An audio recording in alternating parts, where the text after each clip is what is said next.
Video script 4-5 minute.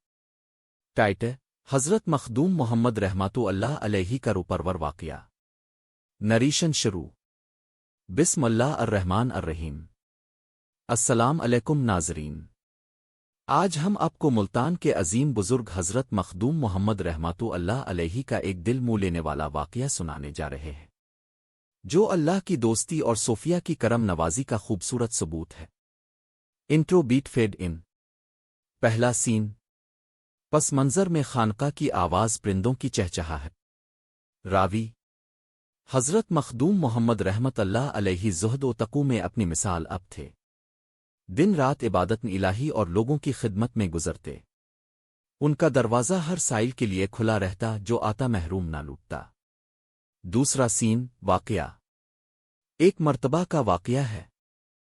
ایک شخص سخت پریشانی میں آپ کی خدمت میں حاضر ہوا۔ چہرے پر غم، آنکھوں میں آنسو۔ عرض کیا: حضور، گھر میں فاقے ہیں، بچے بھوکے ہیں، کوئی مدد ہو سکے تو فرمائیں۔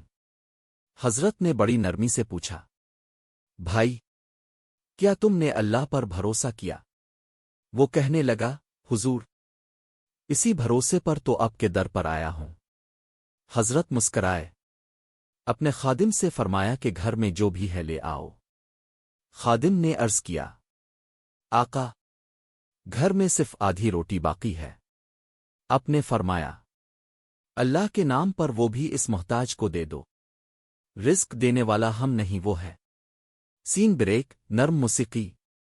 خادم نے روٹی سائل کے حوالے کی۔ وہ شخص چلا گیا، مگر ابھی وہ کچھ ہی دور پہنچا تھا کہ خانقاہ کے دروازے پر ایک قافلہ آیا۔ لوگوں نے کہا: ہم کراچی سے آ رہے ہیں، راستے میں نظر مانی تھی کہ آپ کی خانقے پر آ کر نیاز پیش کریں گے۔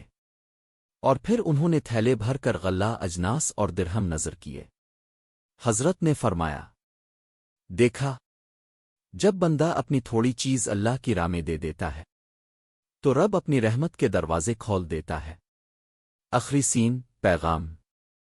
راوی: ناظرین، یہ واقعہ ہمیں بتاتا ہے کہ اللہ پر بھروسہ کرنے والوں کو رب کبھی خالی نہیں جانے دیتا، اور اولیاء کرام کی زندگیاں یقین اور سخاوت کا درس دیتی ہے۔ اگر آپ بھی چاہتے ہیں کہ رزق میں برکت ہو تو مشکل میں بھی اللہ پر یقین رکھیں اور دوسروں کی مدد سے ہاتھ نہ روکیں۔